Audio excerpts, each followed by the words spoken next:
How's it going? How's it going, everyone? And welcome back to the Calling Las Vegas. I am so excited to be here. The last round was very, very exciting. How are you doing today, Mr. DM Armada? I'm doing very well. I didn't get to watch the last round. I was actually walking the entirety of the top 64, just taking a look at the different heroes that are being playing, the matchups that were kind of all around. It was a lot of really cool matchups that I personally wanted to actually watch play Yeah. out. It was like Bolton versus Dorinthia in one spot. It was like Dorinthia versus Oh, you Katsu. love to see it. The old school, like, Yeah. Welcome to Wraith Katsu versus Bravo. I wanted to sit down and just watch that. But there were a lot of, like, varied things going on. And, of course, there was, like, the chain mirror at one table or a couple of tables. Of There was, course. like, Katsu versus chain. But a lot of different heroes. It was so exciting. So I didn't actually get to see round one from you guys' perspective. What did you guys watch? So round one, we had Prism versus Dash. Prism went pretty hard into the defensive Spectral Shield controlling style deck, and it was very, very hard for Dash to keep up. Oh, really? Just an absolute wall of shields that could also just, get in for one damage Well, see, I many remember times. I remember when Prism was spoiled, and there was talk right after Prism was spoiled of like Control Dash is going to have such a tough Oh, time yeah. with Prism that it's just going to completely fall off the face of the earth. I remember that conversation being had over the internet, and it's interesting to see yesterday in round 7 the Prism player just barely dropped to dash to Control Dash, and then today the reverse happened Oh, where yeah. Prism ends up taking it. So it's an interesting matchup to follow, and it's one of those scenarios where we had this preconceived notion that perhaps it was going to be a one-sided affair going forward, but we've seen on stream so far that kind of teeter back and forth. It's going to be interesting to see if there's a trend going forward in that. There were some really cool plays, too. Really. The Prism player slammed down a great library of Solana, and we didn't expect Dash to have the answer, but immediately was able to answer it, which was fantastic. Double pitch yellow. Yeah, oh yeah. Oh, that is so fun. From the Dash. That is so interesting. Well, let's talk about what we're about to watch, because I think we're going to watch some more Prism. And in fact, we have, I think this is a Prism mirror. So this is the, if I'm correct, this is the list you guys just watched, right? This is Tyler Yeah. playing Prism, and it looks, I'm just looking at it really quickly, it looks like we've got Fate Foreseen and Sink Below, so definitely a more defensive style of Prism, running a decent number of blues. Obviously, it's always going to be one of those scenarios where you're playing Luminaris, you're going to run a ton of yellows, but looks Oh, of more course. defensive in nature because they choose to play 3 Sigil of Solace, Fate Foreseen, Sink Below, all of the auras, Parable, Ode, Get 'em all and in. Merciful. It's just a really interesting list. And then I wonder, is the next list also defensive in nature? No, look at this. 2 Command and Conquer. We've Some got spicy stuff in here. Phantasmaclasm. What do you see that jumps out to you? Lunging press. Yes, the blue lunging Oh, press. I love to see it. I actually put 2 blue lunging press in my deck because I wanted to come over the top with certain heralds Oh, it's in such a certain sweet call. matchups. It is a So really sweet. fun. I love the 3 plunder run. I think that is one of my favorite additions. I'm seeing a lot of plunder run with this calling too. Yeah, Plunder Run's a fantastic card. It is Yeah. it is one of those cards that I don't know why we didn't immediately just embrace it and run it in everything that we possibly could. Threatening for any of your future attacks and on hit draw a card. Turns out drawing a card is good. Turns out drawing a card in the Yeah. game where you draw at the end of your turn and you only get 4. Really, really good. So I'm super excited to see this I'm match excited play as out. well. Looking forward to see if we're going to have a control versus an aggro kind of thing, or if everyone's just going to throw angels at each other. Let's take a look. This is gonna be really, really exciting. So into round 9 we go with Michael.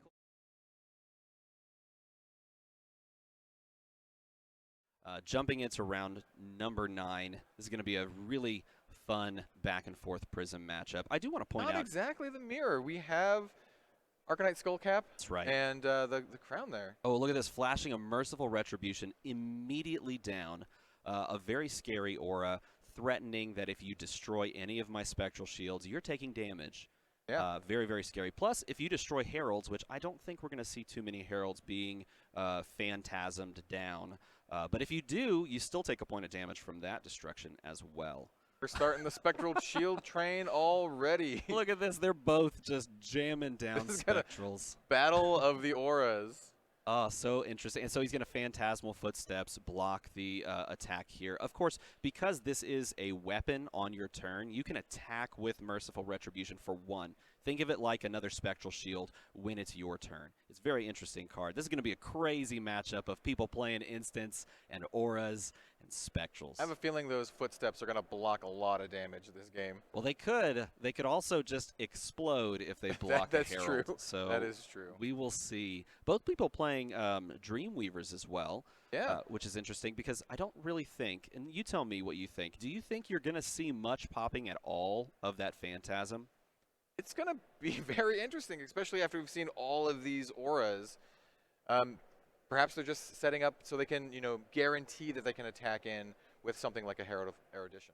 Sure, and I think Command and Conquer being run in only one of the 2 lists, looking back over the list, I don't really see very many 6 attacks non-Prism cards, because you can't use a Herald to destroy a Herald. That's true. So this matchup is one of those very interesting scenarios where you're just not going to see a lot of popping, in my opinion. That we could be wrong, but I'm not seeing how that's going to actually happen and how that's actually going to play out. I think you're exactly right. What Command and Conquer is the only card that they run that can do that. Yeah, and it looks like that's only run in Justin's deck, and it's not run in Tyler's deck because he is, of course, playing the more defensive.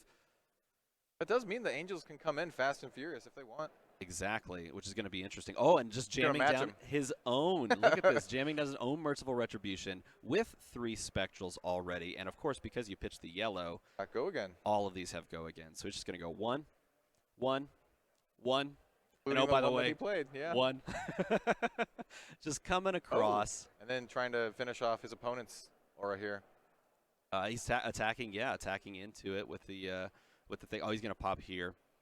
Because it does deal 1 damage. That's correct. Yeah, it takes the spectral point away so that you don't actually have to take the damage. The damage just gets redirected or interrupted. Ooh, and yeah, Genesis. We saw it in the hand It's earlier. a nice one. It's a good one to jam down on the end of the turn. Absolute excellent card advantage card. This one basically demands to be dealt with. It very much does. It's going to be interesting. This is also a crazy kind of interaction because Merciful Retribution went to Soul.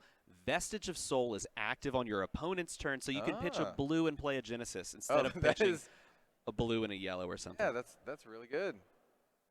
That Genesis is it's a really, really spicy card. And with a 2-card hand, he may consider just doing the Genesis effect, gaining a Spectral Shield, drawing the card. You may also just say, maybe I don't do this, and I just slam down that Wartune Herald that's in hand, you can see. Yeah, do you think this is going to really come down to a lot of big angels, or are both heroes going to tank up and just go wide with auras? I think looking at it right now, they're both on that track to just play more Spectral Shields. I think I don't know if it's going to end up being a fatigue matchup. And look, he's going to play down a Merciful Retribution. Again, just having to pitch a blue, because at the start of his turn, he triggered Genesis and dropped a blue Herald of Protection into the Soul. So Vestige of Soul, the equipment that both players are playing, says if you have put a card into your Soul, then whenever you pitch a card, you're going to gain that many resources plus 1. Getting that extra resource is a big deal, especially when your auras cost 4 to play. That's exactly right.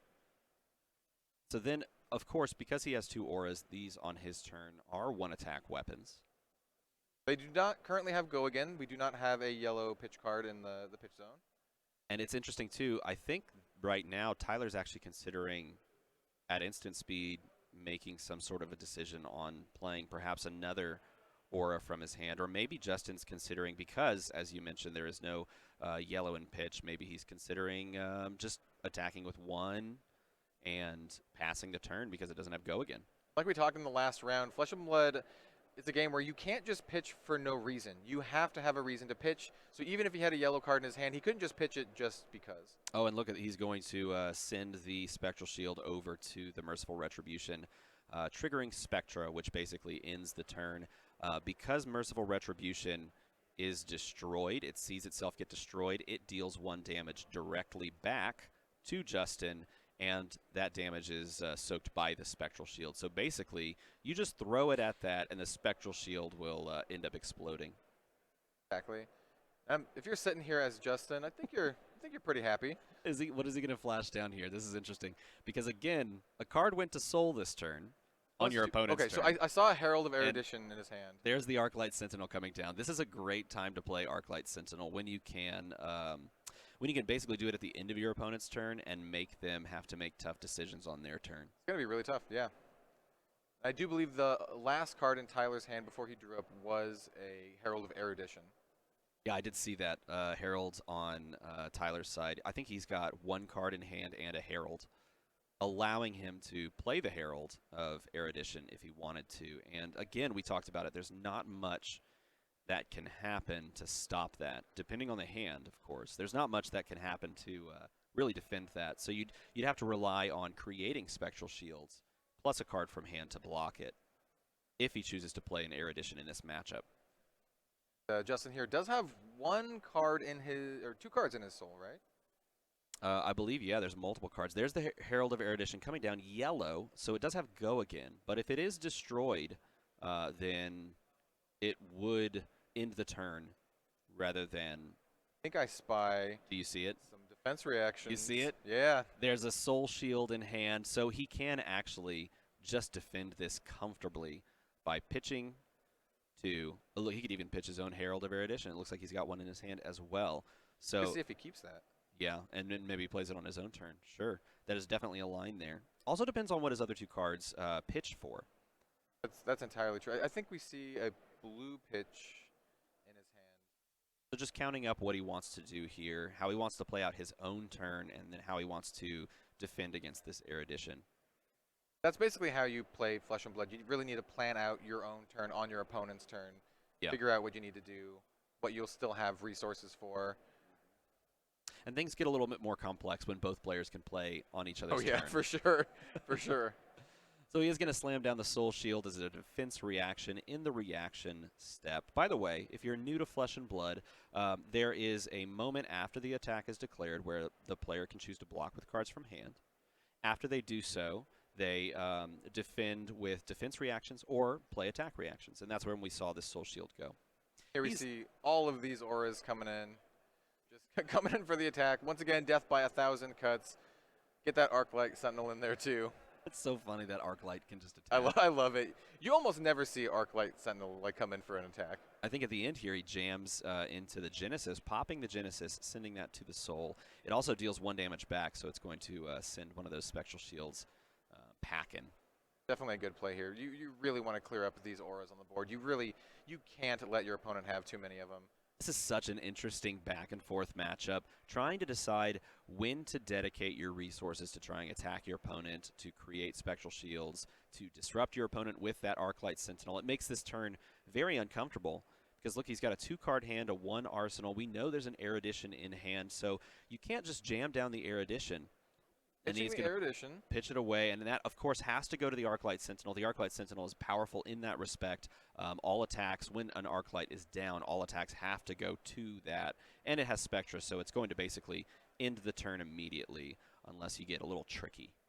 Did keep a card and then Arsenal. I really wonder what that one could be. Just because you pitched a Herald of Erudition, a very, very powerful card. So the card in Arsenal, more valuable. Could be something as easy as a defense reaction. I think so. It could end up being that it's just a 4-cost aura that you want to get down into Arsenal so that at some point when you do send something to your Soul on your opponent's turn, you can just play that for 3. Here we have a Herald of Protection coming in. And look, here it is. There's the pop. We do have one that of Command and Conquer. few Command and Conquer destructions. Oh, look at it. He's going to pay for the pay the resources for the extra action point so that he can come across with his Spectrals. You gotta come in for some Spectrals. I wonder if he's going to send the last one into the Merciful Retribution and just totally clean up the board state. I think so. And it looks like that is exactly what's going to happen. That's going to send a point of damage back over, which is, of course, going to be absorbed by a Spectral. So we're down to another kind of clean board state here. Yeah, it looks like it's mostly cleaned up. And if you're Tyler sitting here, you've got to feel pretty good. You have a tempo advantage, a little bit of health advantage, card in arsenal, a full grip. It's got to be a good feeling. Ooh. Oh, and it was a Plunder yellow run. plunder run. Things can get very interesting depending on what his hand is composed of. Looks like he does have a War-Tune Herald, and this is a Phantasmaclasm coming Ooh, down. big one. Pitching 3. This does have go again, but there are no spectrals on the back end. Coming in for 11? Just a casual 11. He does get to look at the entirety of his hand, swap out a card. The power of the Phantasmaclasm. Is this something that you put into your Prism deck? I love Phantasmaclasm. It's such a sweet card. Now, not only does he now have information on his opponent's hand, he does get to choose a card that will be replaced by another card from the top of Tyler's deck. And it also has this really sweet on-hit draw effect from the Plunder run. Yes. So this is a pretty sweet Phantasmaclasm coming in. Now, the on-hit effect, drawing him a card, comes from Plunder Run. Exactly. It most likely won't be too impactful here because there is no floating resource available. So oftentimes this just becomes a card in Arsenal, which is still Pretty good. incredibly good. Extra card. So he has to decide here, and there's most likely no way for him to pop this based on his list. So he has to decide if he's just going to let this hit for pure damage, soaking Looks up a like he Spectral might. Shield, and it looks like he's just maybe just going to let it Take a walk straight on 10. over.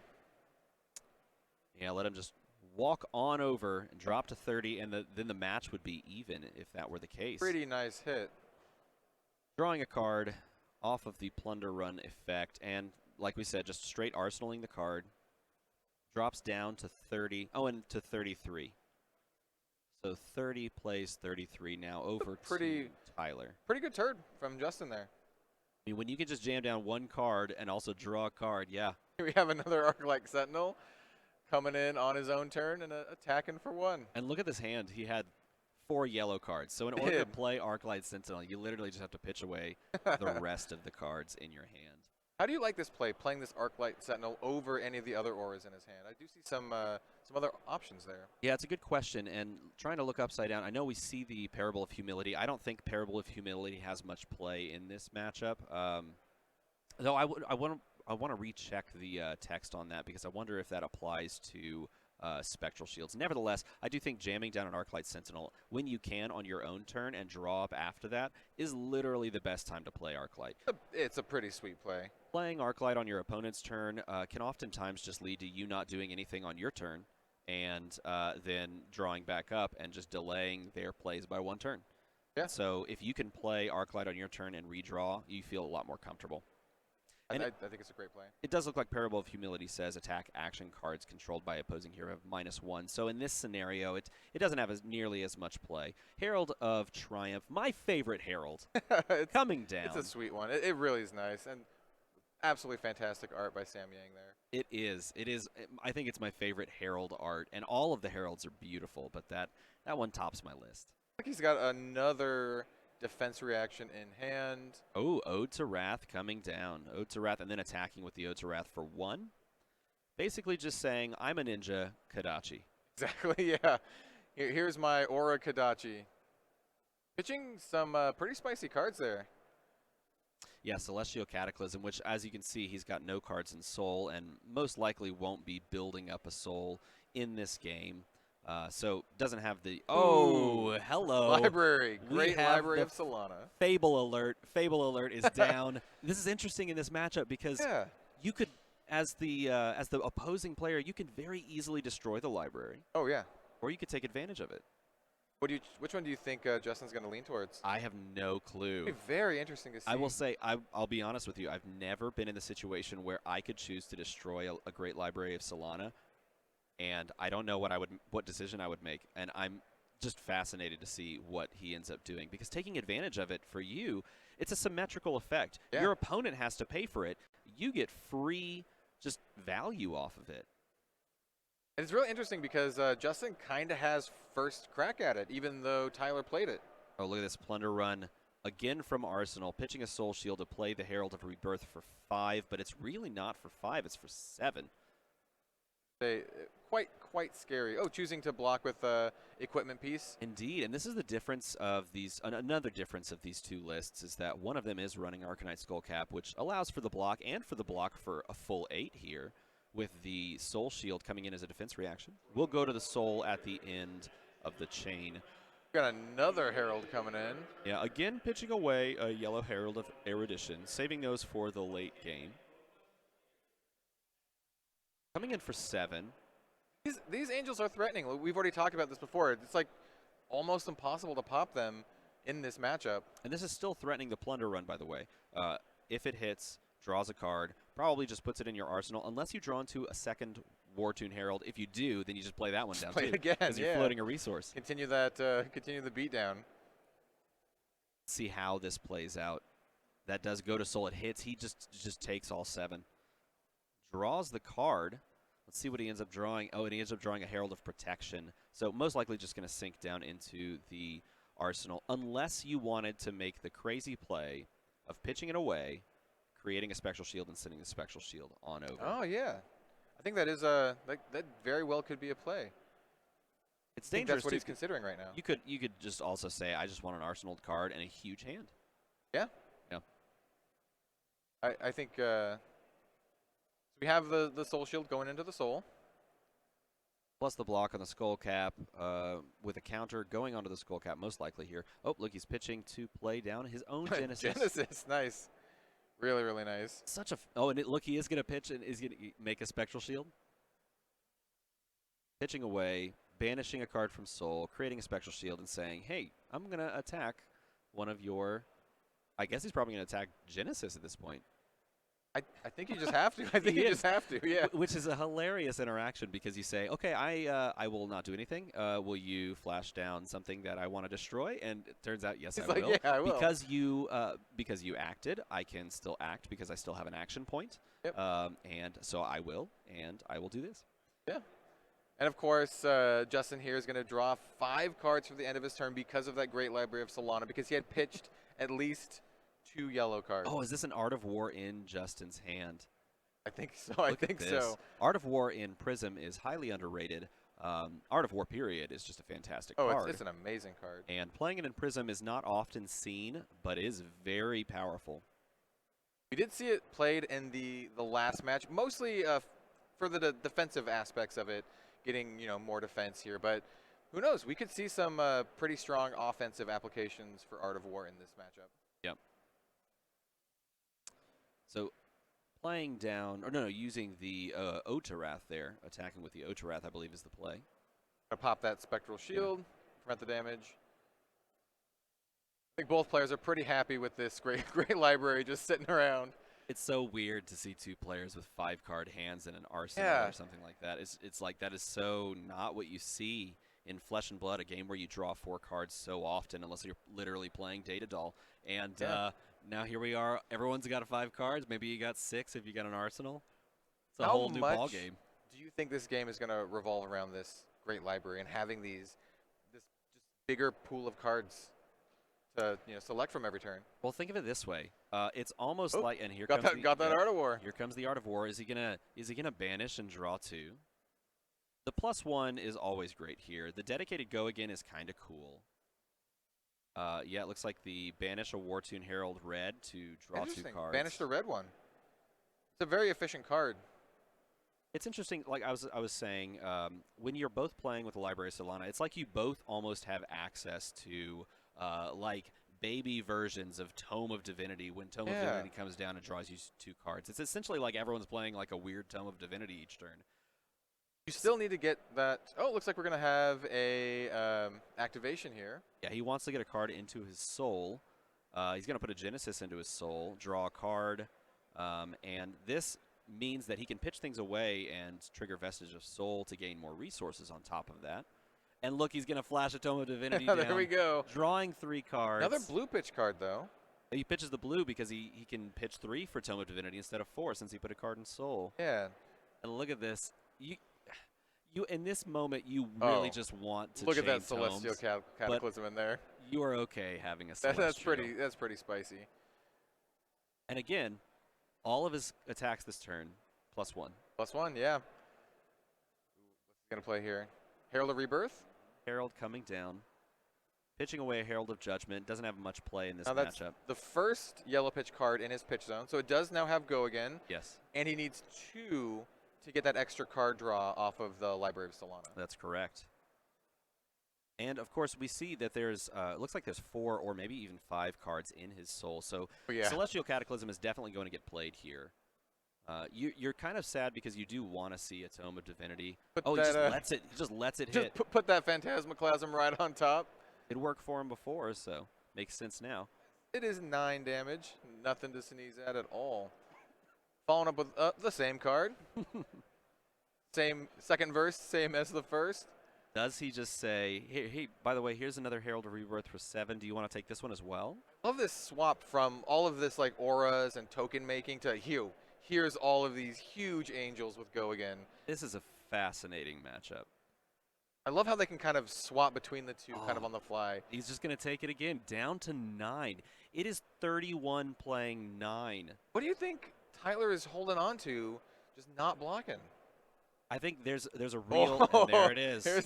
Here's the Celestial Cataclysm. Look, it looks as though it could be one of those scenarios where you just have a bunch of auras in your hand that don't block. That is very true. And here we have another block out of the Arcanite Skullcap. Celestial Cataclysm, of course, coming in for 7 with Go Again. This is incredible. This actually has 8 with Go Again because That's of true. the Art of War, which is easy to forget about, but that extra damage is really just It's gonna paying be off. rough. It's gonna be and rough. Look, he just dropped to 2. Just took it. Yeah, Blocked with the Skullcap and took the rest. Wow. That is a man. crazy turn. Being at 2. So one thing to note, only 1 yellow card in the pitch zone. You will not draw an extra card from the library, but I think you're still really happy taking your opponent down to 2. You're 31 to 2. I think you're okay with a 4-card hand instead of the 5-card hand. And we know he has that Phantasmaclasm On top of the sitting deck. in his hand. And another Celestial. Yeah, well, he fetched the Phantasmaclasm, and then he fetched, was it Herald of Triumph? I can't recall. I think so. So the composition of his hand is fairly open knowledge. But look, in his hand alongside both of those, lunging press. We could see a lunging press for the win. Oh, I love it. I absolutely love it. It's maybe not as memey as winning off of a red razor, but who knows? And we have a blue Herald of Triumph coming down for 5. I would say winning with a lunging press, I would say, is a little bit more memey than a razor reflex. That extra 1 little damage is so sweet. This is interesting because there's no yellow card in pitch, so this does not have Go Again currently. Yeah, that is true. He does have a card in Soul, does have the ability to pitch away and create Blocking a spectral. with the Celestial Cataclysm. Sure. It's interesting he chooses to block completely, just period. So in this to moment. note, that is a 7 attack card. That's not an illusionist card. Yeah, this pops that. Yeah. And I'm curious, if you choose to block here, or just choose to take the damage and have a 4-card hand and just try to finish the game next turn. Yeah, I was thinking about that too. Saying that you have a 3-card hand, it's interesting too, looking at the composition of his hand. He knows a Phantasmaclasm is a possible play. We know that there's a blue card in his hand to pay for the Phantasmaclasm in the form of Lunging Press, because Lunging Press is blue. So maybe his thought is, I'm just going to avoid taking more damage than I need, destroy this, end your turn, and play Phantasmaclasm, try to rip stuff out of your hand, jamming a blue, and just say, this is my damage this turn. Yeah, he still has that those Dreamweavers, so we can pop the Dreamweavers to ensure that Phantasmaclasm can't get popped by any stray 6 attack cards. His opponent coming in with some damage here through the auras. He did, by the way, do the very tricky thing of creating a Spectral Shield at instant speed with a yellow card so that he could basically just get that Go Again or get that action point, giving that thing Go Again, and then, of course, probably paying for the destruction and regaining of the action point here. Yeah, he's coming in with this Herald of Protection. Justin's sitting here. Do you think he's going to block it all or just kind of take it and try to win with what he's got in his hand? If he does block, he's probably throwing down that Herald of Triumph and just soaking 3, taking 2 here, perhaps. Yeah, it's a really interesting call here. With such a life lead, I feel like you can just kind of take it, and it looks like that's what he is doing. That's what I'm thinking too, yeah. I feel like you just take this, you have 3-card hand, just in case you can do something tricky. Definitely use that life as a resource. Coming across with another Spectral Shield on the creation of on the on-hit effect, I should say, of the Herald of Protection. And Justin's just sitting here waiting for his turn. He's like, I got this really beefy stuff in my hand. Ooh, okay. This is the play. This is jam down. Never mind. Just jam Oh, down a interesting. Genesis. So that at the start of the turn, you can load up, Very interesting. poke away some Spectral Shields. Quite possibly. Do you think this is a safer play? I don't know. It's an interesting play nonetheless, and it does just generate you value over the long term. It's interesting, though, because it doesn't seem like this game will be going for too many more turns. I mean, when you have a player at 2, and you have the ability to create what is essentially a Kodachi, Yeah. you basically say, oh, and look at this. He draws into a Tome of Divinity, a perfect arsenal card, but he can't get a card in Soul very easily unless that Genesis goes to Soul on his opponent's turn. That is true.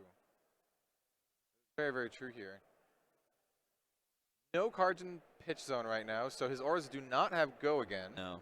So he's basically got one attack, choosing to pop that. Makes total sense. He's just choosing to pop the Ode to Wrath.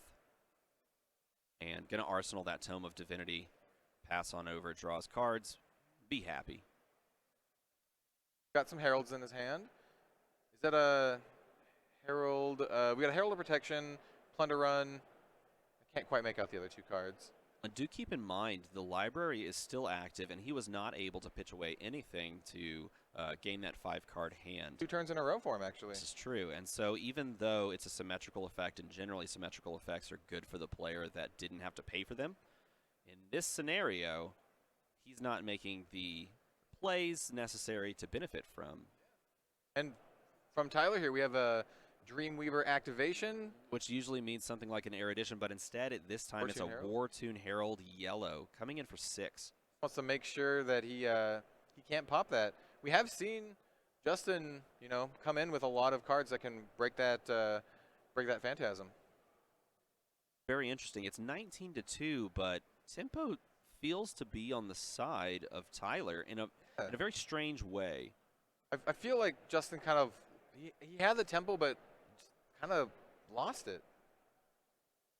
So, considering whether or not he wants to block with cards from hand, he could also just consider just taking this, but you open yourself up to some double block.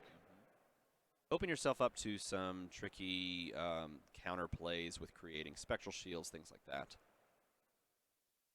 Like Tyler's going to be following that Herald up with some more Spectral Shield attacks.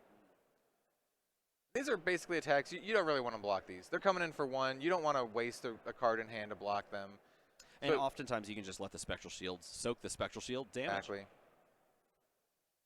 Now this is interesting. Is he attacking Justin or the Genesis? It looked like he chose to attack Justin, trying to whittle down that life lead perhaps, saying that, hey, you know what, you have a 2-card hand. You're not benefiting very much from Genesis effects. Oh, and that is the trickiness, playing down things like Prismatic Shield that just create even more Spectrals.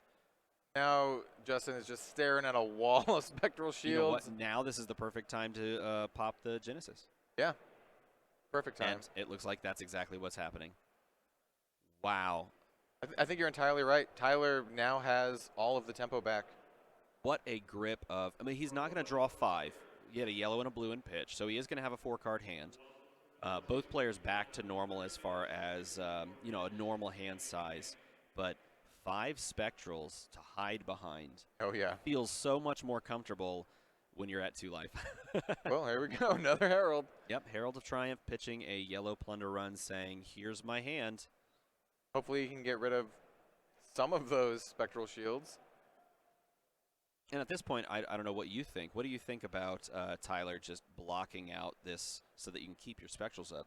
That might be a good idea. That might be a really good idea, actually. I mean, having 5 Spectral Shields is kind of a big deal. It's going to be almost impossible to block, and just very, very pressuring board state. I think this is his path to victory. Even though he's at 2, I think if he leaves these Spectrals up, it's too much damage to say, I'm going to Kodachi you 5 times on a game.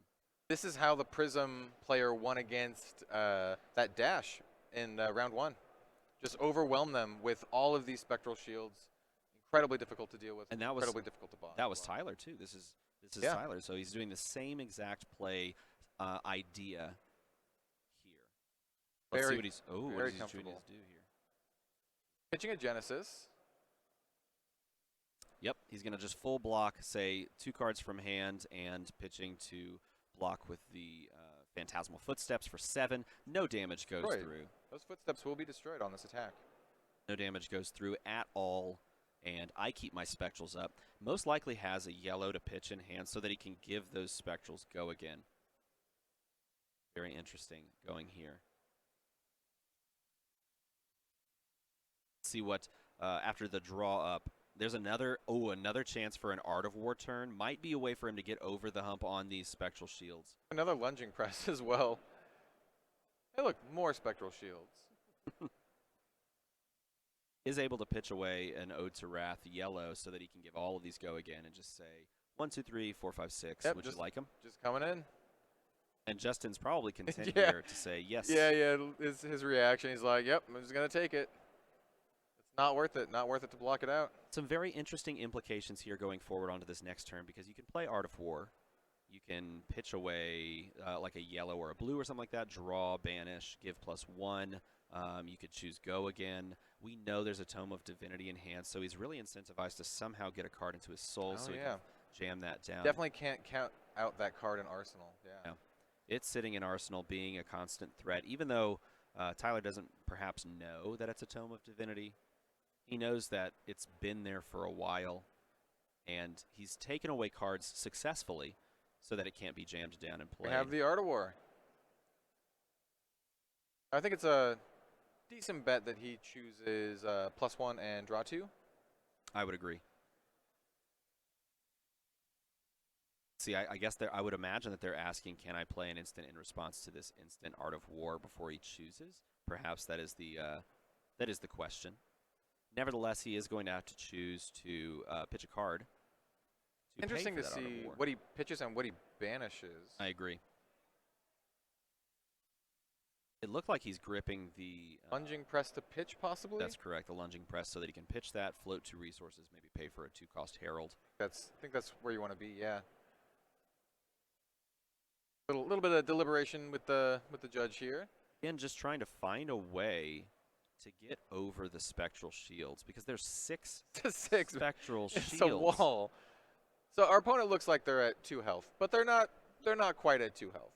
They're at about 8 health or so because of this immense wall of shields. And you have to be worried here too, because if the opposing player, if you're attacking it as 6 Spectral Shields, if they have Merciful Retribution, an aura that will deal you damage based on the destruction of Spectral Shields and other auras, then your health is also not represented at 10. Yeah, and you can't count out that those are instant cards that can be played on your opponent's turn. So you can literally kill yourself by playing a Herald into a wall of Spectral Shields just like this. It's a very tense setup because you don't want to play to defeat yourself. Yeah, that's true. It's very dangerous. You definitely, sitting at 10, you definitely don't want to take 6. An incredibly strange spot to be in. Very interesting matchup. Very, very interesting matchup. Wondering here if he should play down the Merciful Retribution now, I guess, in response. Maybe he doesn't have it, or maybe he does, and he's just wondering if he should play that down. Could also be something like Arclight Sentinel. That's true. That's very, very true. I'm very curious to see what Tyler actually has in his hand and what he's in the tank about. I mean, in any case, I think a lot of this match is going to come down to those Spectral Shield tokens. It most definitely will. They're like the key part to what is going on here. It's going to be very pivotal to see how this plays out on, I would say, this turn, because you have to see from both perspectives an Art of War on the table. Yeah. This is what is supposed to be a very large turn. I mean, anytime Art of War enters the arena, we know things are about to happen. And so it's one of those pivotal moments. How are you going to play against an Art of War turn? How are you going to play with an Art of War turn? Do you have to worry about what's going to come down at instant speed that could perhaps present lethal back to you? And then do you have to pitch away a yellow card to make your own Spectral Shield Yeah. to soak up damage that could be killing you on your own turn. Yeah. What a crazy spot. I mean, Justin does have cards in his soul, so he has that option if he needs. Though, with this Art of War on the table, we don't have a banished card yet. We don't have a pitched card yet. Waiting to see what Tyler wants to do here. I think they're both waiting on a ruling from a judge as to most likely how to respond. Like timing. How to respond to an Art of War. Playing an Art of War and pitching away, perhaps, and then whether or not you can, play in response to that. Looks like a judge is coming over to deliberate on that interaction. Very curious to know what happens following this up. Okay. Looks like we are talking through the result or the possibility of playing certain things at certain timing windows, as we said. So, if you're sitting here, if you're either Justin or Tyler, who do you think is feeling better about their situation? Honestly, I would rather be the 2 health player. Two health player with your army of tokens. With an army of tokens, and because it really is, because I have the capacity to play Merciful Retribution. If I have it, I'm looking at this and I'm saying, how can I get them to play themselves and to present lethal to themselves? Yeah. And if you don't have that, then you're a little bit more worried. You're a little worried about like how can I both protect my Spectral Shields and protect my own life, of course, on what could be a very powerful turn. Oh, and it's just going to be the Arc Light Sentinel. This is why he asked the timing. You can pitch it away. You pitch to select your 2 modes, and I'm going to play Arc Light Sentinel, and you're going to have to deal with that on this turn. Arc Light Sentinel being a pretty big part of this matchup today. He did indeed pitch the... Oh, and there's the Tome of Divinity. Nice. Drawing 2 cards, not 3. Pitching a yellow. That's 1 yellow for the Great Library. That is correct. That's a good point. See a Soul Shield. And Herald of Erudition looks like that got drawn as well. Phantasmaclasm as well. It is. He drew into a Phantasmaclasm. This is a little bit of an awkward turn. This is why, because he needs to pop the Arclight Sentinel and pay for the action point regen off of Phantasmal Footsteps. Yeah. But he doesn't have a blue to do it. He's got yellows and 1 red, and the red is tricky. What is really the sticking point. It's that Phantasmaclasm, yeah. You would love to play the Phantasmaclasm with the Art of War buff active, but you can't because you don't have a blue pitch.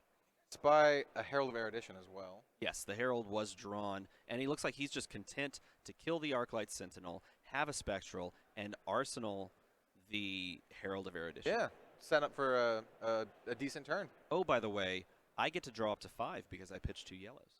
Yeah, I think this turn helped get Justin a little bit back into it. It's interesting, too, because you would think that with 6 Spectral Shields, as we said. Oh, and look at this. No pitch to do anything. You can't. It's coming in for 1. Has to come in for 1 and just be done. No cards in Soul? That's right. You can't pitch a yellow to generate, so you can't get the Go Again trigger. Oh, interesting. Just the 1 card in hand. 5 cards for Justin. I love how it feels like the advantage is just swapping back and forth between the 2 players. It looks like Justin's like a little ahead, and then Tyler's ahead, and then Justin.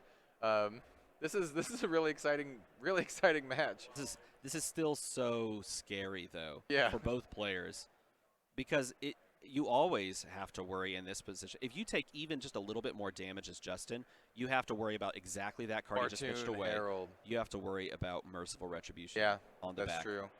Let's see if Tyler has it. So Wartune coming in for 7, pitching 1. This does have Go Again. You know that Herald of Erudition is in his arsenal, so it's he's got a lot of really good follow-ups. Oh, and he's going to Soul Shield. This leaks 1, though, so it would take a Spectral away. So since he played the Soul Shield, is it safe to assume that he might not have that Retribution? At this point, yeah, I think he's basically just searching through his deck each turn and saying, is that card coming up? Where is it? We did see a few played early, too, and destroyed early, so there may be only 1 in the deck. And this would be one of those moments where you pick up the discard pile of your opponent and you double check that, you count that. Go count through that. I think this is a turn where we're going to see a good number of these tokens go away.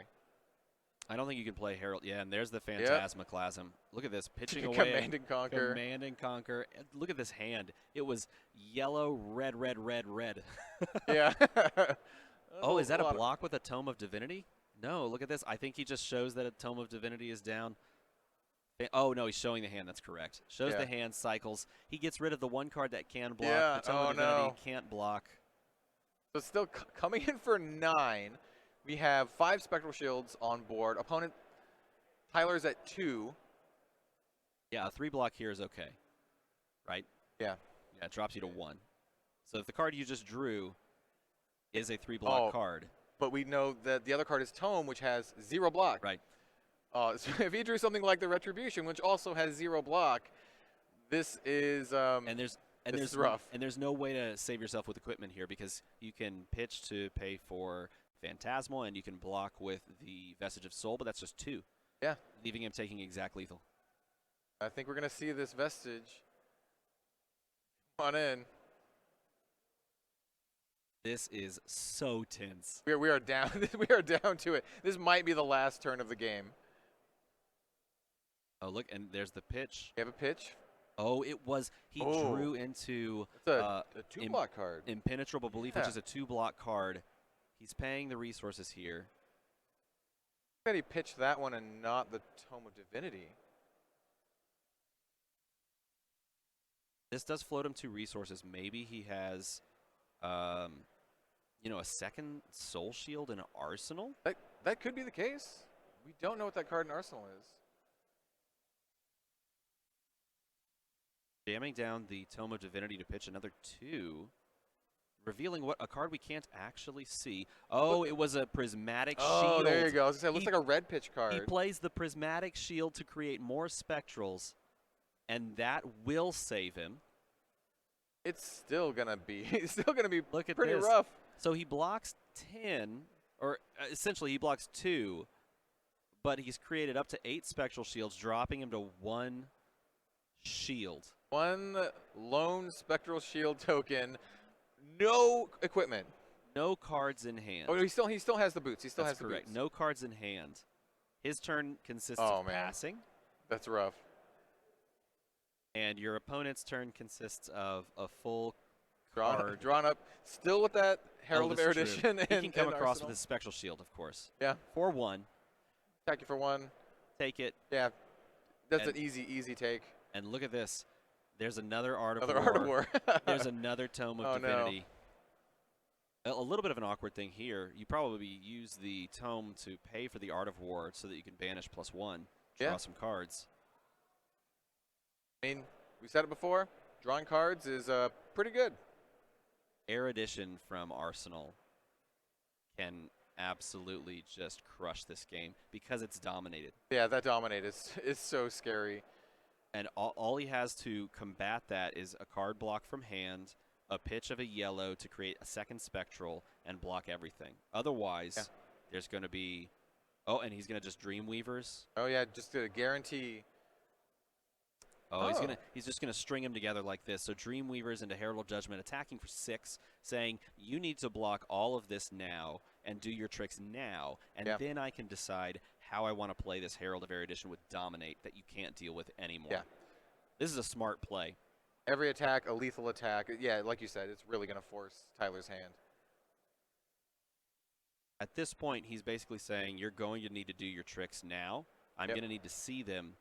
And then I can make my decisions on how to best proceed. Double block, blocking 6. Blocking it out. Does keep that. Oh, here we have the Art of War. Going to play the Art. He's going to choose. Can't choose the Banish here, which is very interesting. He is floating 2 resources. Probably choosing +1 as instant, which is going to destroy the Spectral Shield. Yeah, that's a really nice to the play. block. Yeah. And then he comes in for the last 2 Dominated, Herald of Erudition. For 6. Yep, and if it hits, even if it deals 1 damage, he'll get to draw 2 cards. This should close the game out. It is, I can't see a way to come out of this one. With a, what is a 2-card hand, I believe? He's going to block there, he's going to block there. Blocking for 4. Blocking 4. Still 2 coming Gonna through. spend, he has exactly enough to spend and create the Spectral Shield. This drops him to 1, but it is still going to draw 2 cards. Yeah. It is still going to connect. And it has Go again. Go to Soul. Does have Go again in that draw of 2. Oh, there you go. Jam down That's the it. Celestial That's Cataclysm off of the top Oh, man. for the win. An absolutely crazy finish Oh, to man. what was one of the coolest games that I have ever seen. And a mirror match, too. Yeah, that was insane. What a crazy mirror match. That is absolutely fantastic. What did you think about that? I thought it was awesome. I loved how we saw like the Angels and the Spectral Shields come into play. You really got to see the true power of Prism on display here. Both played by both fantastic players. You could tell both players very experienced, both with how to play Prism, how to do all of those fancy things at instant speed. A fantastic game. If you're interested in Prism, that is a masterclass on how to play. Absolutely expert playing. Indeed. So we're going to hop to a quick break, and then we'll be back here at the Calling Las Vegas for more action here on day 2. Stay tuned.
How's it going, everyone, and welcome back to the Calling Las Vegas. DM Armada here, wasn't kidding. That was a pretty short break, but we have more round 9 coming up with a pretty sweet matchup. Some of our favorite heroes, actually. Indeed. Let's take a look at it. We've got Michael Boyd playing Sir Bolton, Breaker of Dawn, and when you look at a Bolton list, you immediately should look to see what weapon they're playing. And this is Raiden Duskbane, which tells us this is most likely Charge Bolton. And looking at the list, it does appear to be some Charge Bolton with some interesting things. 2 Fate for Scenes, 1 Razor Reflex. I love the 1 Razor Reflex. That's an interesting choice. The 2 Sync Belows, also very interesting. So this does appear to be sort of teetering between that, like, I'm going to play Charge Bolton, pull out, all charge, all just threatening, all of these very scary big attacks. But this has also got some tech, it's got some defense reaction, so very interesting list. And up against him is a deck we've seen played. In fact, I think we saw this played. Yeah, this is Alberto's Dash deck. We saw it today, and I believe we saw it yesterday as well. Yes, we've seen this deck played several times. This is mid-range Dash. This was the deck to beat back before Monarch released. It's definitely a skill-intensive deck when it comes to sideboarding, or pre-boarding, I should say. When you're looking at your opponent, you have to decide what you need, what you don't need. Very interesting list, and I think we're ready to just hop right in. I'm excited to see this. To the round 9 action. both of these players are 7-1 currently coming into this round, and a matchup I can honestly say I've never seen Bolton play into control or mid-range dash. I don't know about you. I don't think I have either. I think it's going to be really exciting. Oh my goodness, are we at 1-1? 1-1. Okay, so it looks like we're having a pistol attack coming in that's blocked by a Lumina Ascension. I think that's what we saw. It looked like it was on a high octane turn. And coming in, is this just a raid-in for 0? Like a... I think because there was no charge on that turn, because that was only raid-in for 0. You do have to respect a raid-in for 0 because of the single copy of Razor Reflex. Yeah. How about dying to a 0 attack weapon? Does have a card in Arsenal. Very could be Razor Reflex. High octane, shooting the pistol. Fast and furious, cards flying. Charging the pistol, charging the induction chamber. Coming in firing again with that. Pistol for 2. Pistol Blocking for 2. it out. Go again. Pistol for 2. Pistol for 2, yeah. Look at his hand. His hand was Courageous Steel Hand red, Courageous Steel Hand red, and then there's Engulfing Light red. Oh yeah, dude. So now again a 1-card hand, I think, or maybe even a 0-card hand. Yeah, I think you're right. Attack for 0. Empty Raiden. The attack for 0. It's just so good to me. And he's gonna look through the deck. Well, I mean, like when you're at 1, like attacking for 0. And the banish zone. Yeah. What a funny thing too. Looks like 3 cards in Bolton's soul here. Yeah, this is a really interesting time to jump in. It looks like all their equipment has popped out. What a time. Double block. Oh, yeah. we still have a Goliath gauntlets too. Yes, to that's right. push out a little bit more damage if Alberto decides to attack with something other than the pistols. He's going to charge, pistol, charge, induction chamber, charge, induction chamber, fire it off. Attack. You're going to see this a lot. Just all you need, stripping the cards out of your opponent's hand. All you need is 1 blue. Yeah, when they're at 1, you just come in with the pistols. And as long as you can just, get the cards out of their hands, they can't respond. Charge. It's coming down to it. Look at the decks too. This is one of those scenarios where I think it's I don't want to say it's unwinnable, but it's definitely not good for tough. Sir Bolton. It's when tough. You're at 1 and you're committing every single time.